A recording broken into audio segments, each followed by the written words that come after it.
تو خواجہ صاحب کا یہ مہینہ کہتا ہے رجب کا مہینہ، اس میں آپ خواجہ صاحب کے مناقب پڑھیں، ان کے فضائل بیان کریں، نظم میں نثر میں کچھ کھانا وغیرہ بنائیں گھر میں اللہ کے لیے۔ نیاز کا تصور کیا ہے اچھی طرح سمجھیے گا، بعض لوگ پتہ نہیں کیوں اس کو ناجائز سمجھتے ہیں۔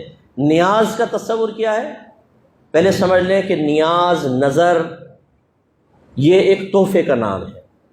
جب پہلے بادشاہوں کی خدمت میں کچھ پیش کرتے تھے نا، کہتے تھے حضور ایک نیاز آپ کی خدمت میں پیش ہے، کچھ نظر کرنا ہے، اس تحفے کو کہتے تھے۔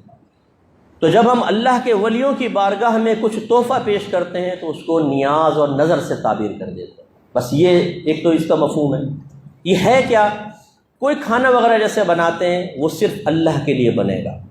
کھانا کس کے لیے بنے گا؟ اللہ کے لیے۔ ثواب کون دے گا؟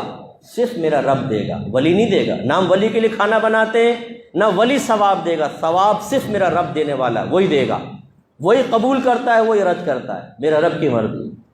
ہاں ہمیں یقین ہوتا ہے، حسن ظن ہوتا ہے کہ اللہ تبارک و تعالی ہمیں جو اس کے بدلے میں ثواب دے گا وہ ہم پھر بزرگ کو ایصال کر دیتے ہیں، بھیج دیتے ہیں۔ وہ بھی صحیح حدیثوں سے ثابت نہ ہوتا تو ہم اپنے پاس سے تو نہیں کر سکتے تھے دینی معاملات۔ نبی کریم نے صحابہ کرام کو اجازت دی ہے کہ اپنے والدین کے لیے آپ ثواب جاریہ کریں، ان کو ثواب ایصال کریں، کثیر حدیثیں موجود ہیں۔ تو یہ تصور آیا کہ جی کھانا بنائیں اللہ کے لیے، اللہ ہی ثواب دے گا، حسن ظن ہے کہ ثواب ملا ہوگا، وہ ثواب فلاں بزرگ کو پیش کر دیا۔ اب چونکہ ثواب ایک تحفے کے طور پہ پیش کر رہے ہیں تو اس کو پھر ہم نیاز سے تعبیر کر دیں۔ میں سوال کرتا ہوں اس میں غلط کیا ہے یہ بتائیے۔ اگر صرف یہ آپ کہتے ہیں کہ آپ کہتے ہیں خواجہ صاحب کی نیاز، تو آپ نے اس کھانے پر غیر اللہ کا نام لے دیا، اس لیے غلط ہے۔ تو پھر قربانی کے جانور کے بارے میں میرا کویسچن ہے، آپ اپنا قربانی کا جانور لاتے ہیں، آپ کا نام ہے محمد اکرم، اور کوئی پوچھے کس کا جانور ہے جی، آپ کہیں اللہ کا ہے، کیونکہ غیر اللہ کا نام لیتے تو حرام ہو جائے گا۔ جب آپ شادی کا کھانا کھلاتے ہیں ولیمے کا، کیا کہتے ہیں کس کا ولیمہ ہے؟ بھئی کس کا کھانا ہو رہا ہے؟ آپ کہتے ہیں جی وہ چودھری صاحب کے بیٹے کا ولیمہ ہے۔ تو آپ نے اس کھانے پر غیر اللہ کا نام لے دیا نہیں لے دیا؟ یہ بھی حرام ہونا چاہیے۔ اگر صرف نام غیر اللہ کا لینے سے چیز حرام ہو جاتی تو بھائی بیٹو ہر چیز حرام ہو جائے گی۔ معاذ اللہ ثم معاذ اللہ، ایک عالم نے لکھا، میں نہیں کہہ رہا ہوں، ایک عالم نے لکھا کہ اگر بیوی کے بارے میں پوچھیں کس کی بیوی ہے تو کیا بولیں گے؟ معاذ اللہ کہیں گے اللہ کی بیوی ہے، یہ بولیں گے تو شرک ہو جائے گا، کافر ہو جائیں گے۔ اور کہیں گے یہ سعید صاحب کی بیوی ہے تو غیر اللہ کا نام لے لیا، حرام ہو گئی۔ تو یہ ایک جہالت والی بات ہے جی، چونکہ آپ نے اس کو منسوب کر دیا غیر اللہ کی طرف، حرام ہو گئی۔ ارے بھائی یار، اگر غیر اللہ کی طرف منسوب کرنے سے چیزیں حرام ہو جاتی تو پھر تو اس کا مطلب ہے کہ سب معاملہ خراب ہو جاتا، ہر چیز حرام ہو جاتی۔ یہ نہیں ہے تصور۔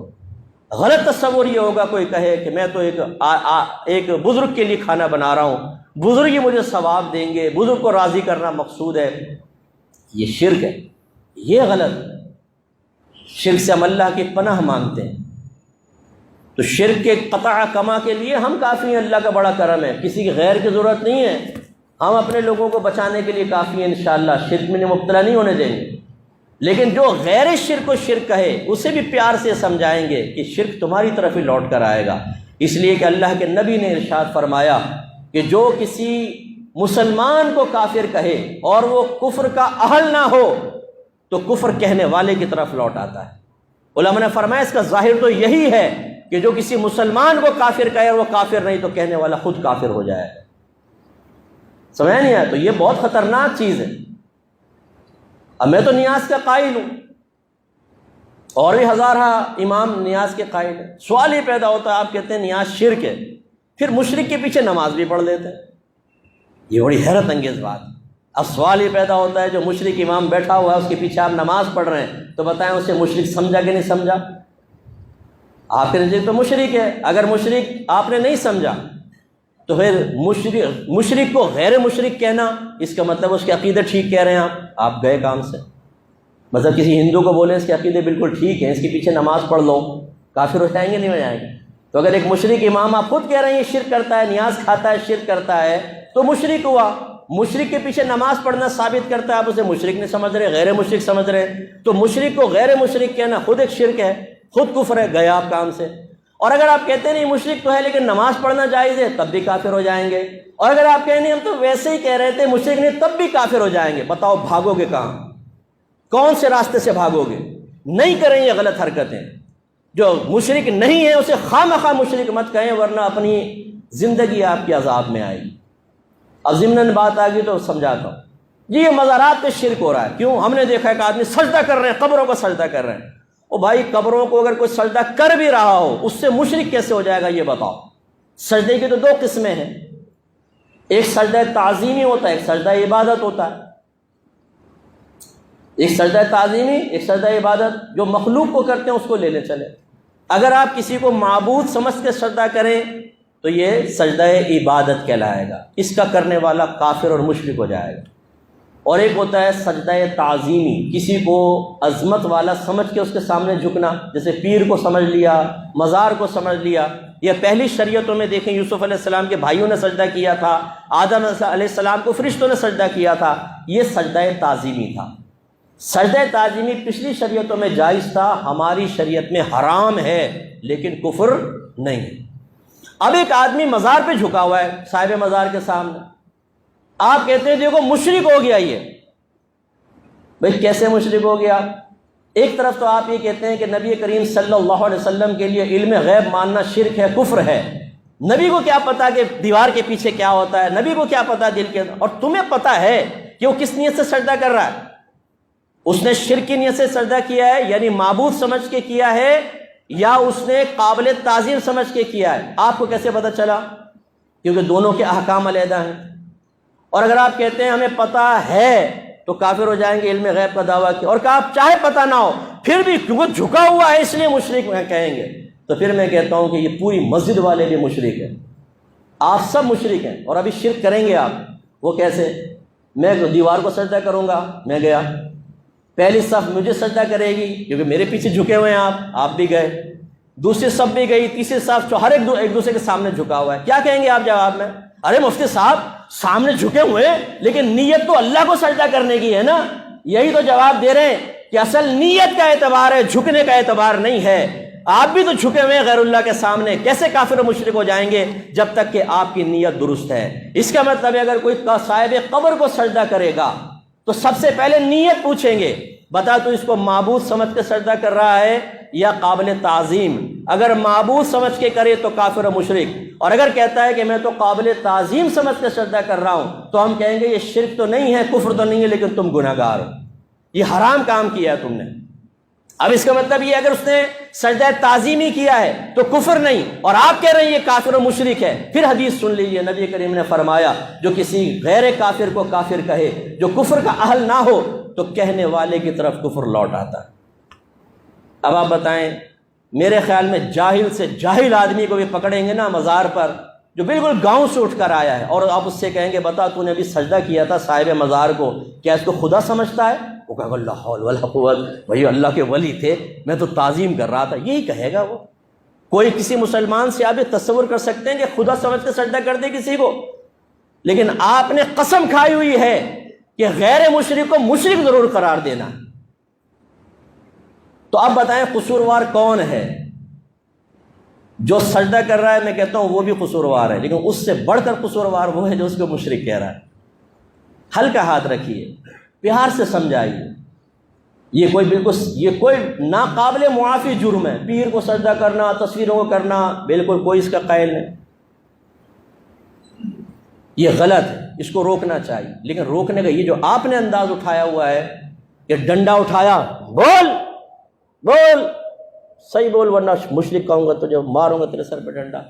اس طرح آپ کے نبی نے بھی کبھی نہیں کیا. جو حقیقی مشرک تھے، شرک کر رہے تھے نا، ان کے ساتھ بھی نہیں کیا آپ کے نبی نے. پیار سے سمجھایا ہے، محبت سے سمجھایا ہے. ان کی برین واشنگ کی ہے، سلولی آہستہ آہستہ وہ پکے مسلمان ہوئے. آپ ڈنڈا اٹھا کے غیر مشرک کو مشرک کہہ کے سمجھتے ہیں کہ ہم دنیا سے شرک کو ختم کر دیں گے. میں آپ کو صحیح حدیث سنا دیتا ہوں. آپ کے نبی نے ارشاد فرمایا مجھے اپنی امت پر شرک کا خوف نہیں ہے. مجھے اپنی امت پر اب شرک کا خوف نہیں ہے، لیکن مجھے اس بات کا خوف ہے کہ دنیا ان کی طرف تیزی سے آئے گی اور یہ دنیا میں مشغول ہو جائے. ایک روایت میں سرکار نے فرمایا شیطان میری امت کو شرک میں مبتلا کرنے سے مایوس ہو چکا ہے. آپ کے نبی غیبی خبریں دیں کہ میری امت شرک نہیں کرے گی، آپ کہیں کہ ہر تیسرا آدمی مشرک.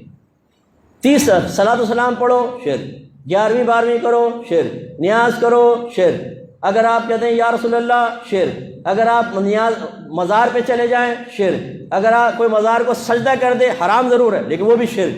اور بھائی یہ شرک کی کوئی مشین ہے جس سے مشرک نکل رہا ہے، مشرک مشرک مشرک مشرک مشرک، صرف اپنے ہم مشرک نہیں باقی سارے مشرک، ایسی ہے یہ بدعت بدعت بدعت بدعت بدعت کا رواج۔ ارے بھائی خدا کا خوف کرو، ٹائم نہیں ہے ورنہ اس کی بھی وضاحت کر دیں گے کہ جو دوسروں کو بدعتی کہہ رہا ہوتا ہے یہ بدعت کر رہے ہیں، بدعت سب سے بڑا بدعت یہ ہے، سب سے بڑی بدعت یہ ہے کہ ایک مسلمان کو جو بدعت نہ کر رہا اس کو بدعتی کہنا سب سے بڑی بدعت ہے۔ اور ایک اور بڑی بدعت بتاؤں، مسلمان کو مشرک کہنا سب سے بڑی بدعت ہے۔ کبھی نبی کریم نے مسلمان کو مشرک کہا؟ صحابہ کرام نے کہا؟ اس کا حکم دیا؟ قرون ثلاثہ میں جاری تھا؟ نہیں، اب جاری ہے، ہر مسلمان کو مشرک کہو، سب سے بڑی بدعت یہ ہے۔ تو اس لیے خدا را ہلکا ہاتھ رکھیے، چیز کو سمجھیے، اگر سمجھ میں نہیں آتا ہم سے ملیے، قرآن و حدیث کے دلائل آپ کے سامنے پیش کریں گے۔ جو آیات آپ پیش کرتے ہیں میں ایک دفعہ آپ کو گزارش کرتا ہوں ذرا معتبر تفسیر پڑھ لیں۔ جو بتوں کے بارے میں آیتیں نازل ہوئیں آپ وہ ولیوں کے بارے میں بیان کرتے ہیں، جو مشرکین کے بارے میں نازل ہوئیں وہ آج کے مسلمانوں کو کہتے ہیں ان کے بارے میں آیت نازل ہوئی۔ بھائی اس زمانے میں یہ کوئی تھے نیاز کرنے والے؟ اس زمانے میں تو مزار بنتے ہی نہیں تھے، وہ تو کفار کے لیے آیات آئی ہیں، وہ تو بتوں کے لیے آئی ہیں، اور آپ انہیں کہتے ہیں اس سے مراد نبی ہیں، ان سے مراد ولی ہیں، ان سے مراد صحابہ ہیں، اور یہ مشرکین جو یہاں بیان ہوئے ان سے مراد وہ ہیں جو آج کل یہ کر رہے ہیں۔ ارے خدا کا خوف کرو یار، یہ قرآن میں تحریف ہے بہت بڑی۔ وہ تو قرآن 1400 سال پہلے نازل ہوا، اس وقت کوئی بریلوی حضرات موجود تھے؟ یہ تمام کام کرنے والے موجود تھے جو آج آپ کے دور میں جاری و ساری ہیں؟ 11ویں ہوتی تھی اس زمانے میں، 12ویں اس طرح منائی جاتی تھی اس زمانے میں؟ مزارات تھے کہ اس پہ حاضری دیتے لوگ، چادریں چڑھاتے؟ نہیں تھے نا، تو وہ آیات ان کے بارے میں کیسے ہو سکتی ہیں؟ وہ تو اس زمانے کے کافروں کے بارے میں تھیں، وہ بتوں کے بارے میں تھیں۔ اور ان کو دیکھو اس میں یہ اپنے اوپر سے مکھی بھی نہیں اڑا سکتے، اب تم مزار پہ کیا لینے جاتے ہو؟ اللہ نے تو فرمایا مکھی بھی نہیں اڑا سکتے، تو کیا یہ صاحب مزار کے بارے میں کہ مکھی نہیں اڑا سکتے؟ یہ تو بتوں کے بارے میں تھا، یہ تو بتوں کے بارے میں لکھا تھا، یہ بت تو اپنے اوپر سے ایک مکھی بھی نہیں اڑا سکتے، تم کفار ان سے کیوں استمداد کرتے ہو، کیوں مدد طلب کرتے ہو؟ اب دیکھیں کہاں بت کے بارے میں اور کافر کے بارے میں، وہ آج یہ مزار والے دیکھو یہ مکھی بھی نہیں اڑا سکتے، داتا صاحب تو اپنے مزار سے مکھی نہیں اڑا سکتے، یہ بیان ہوا، اور تم جا کے انہیں سے مانگ رہے ہو، ان پہ چسپاں کر دی۔ یہ بڑی تحریف ہے کہ نہیں؟ یہ بہت بڑی خیانت ہے کہ جو چیز کافر اور بتوں کے لیے نازل ہوئی اس سے مراد نبی، ولی، صحابہ اور عام مسلمانوں کو لیا جائے، لیکن مسلمانوں کا ایمان خطرے میں، ان کے ایمان پہ کوئی فرق نہیں پڑتا، یہ ایمان پروف ہے، یہ کچھ بھی کرتے رہیں، مسلمان کو کافر کہتے رہیں، غیر شرک کو شرک کہتے رہیں، غیر بدعت کو بدعت کہتے رہیں، ان کے ایمان پہ کوئی فرق نہیں پڑے گا، یہ کامل سالڈ مسلمان ہے، سالڈ، انہی کے لیے تو جنت ہے، انہی کے لیے تو عذابات قبر سے نجات ہے، انہی کے لیے تو حوریں بڑی بڑی آنکھیں آنکھیں پھاڑ پھاڑ کے دیکھ رہی ہے کہاں گیا میرا بیٹا۔ یہ تو میدان محشر میں پتہ چلے گا کہ نبی سے محبت کرنے والے کا مقام و مرتبہ کیا ہوتا ہے، اور اللہ کے نبی کے عشاق کو اور صحیح العقیدہ لوگوں کو کافر اور مشرک اور بدعتی کہنے والوں کا انجام کیا ہوتا ہے، یہ میدان محشر بتائے گا۔ دا ڈے آف ججمنٹ میں پتہ چلے گا کہ جس غیر شرک و شرک کہنا کتنا بڑا آپ نے عظیم گناہ کیا تھا، جو آیات بتوں کے لیے تھی آپ نے اس کو نبیوں پہ اور صحابہ پہ چسپا کیا، یہ کتنا بڑا گناہ تھا۔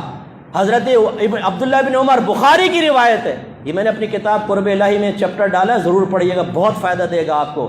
آپ فرماتے ہیں کہ اشر الناس وہ ہیں، سب سے زیادہ شریر لوگوں میں سے وہ ہیں جنہوں نے بتوں کی آیات کو مسلمانوں پہ چسپاں کیا۔ یہ بہت بڑی تحریف ہے، اس لیے میں آپ سب سے گزارش کرتا ہوں کہ اپنے آپ کو بڑا موحد اور توحیدی مت سمجھیں۔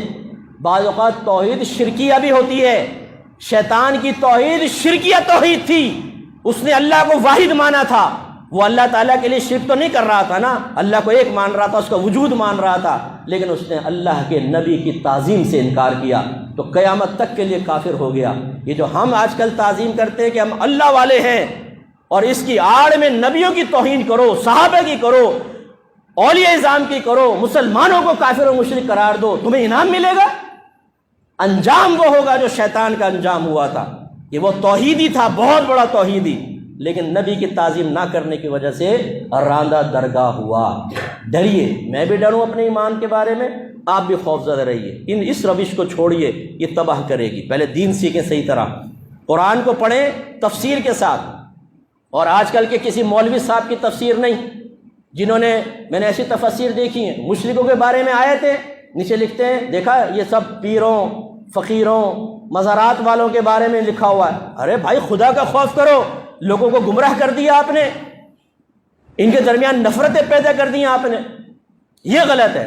ایسی تفسیر نہ پڑھیں، عربک تفسیر پڑھنے کی کوشش کریں، ان سے آپ لیجئے جو اکابرین نے لکھا ہے، تب آپ کو صاف کلیئر پتہ چلے گا۔ انہوں نے واضح طور پہ لکھا ہے یہ آیت بتوں کے لیے ہیں، یہ کفار کے لیے، مسلمانوں کے لیے نہیں ہے۔ اللہ تعالیٰ ہمیں سمجھنے کی توفیق عطا فرمائے۔ وآخر دعوانا الحمد للہ رب العالمین۔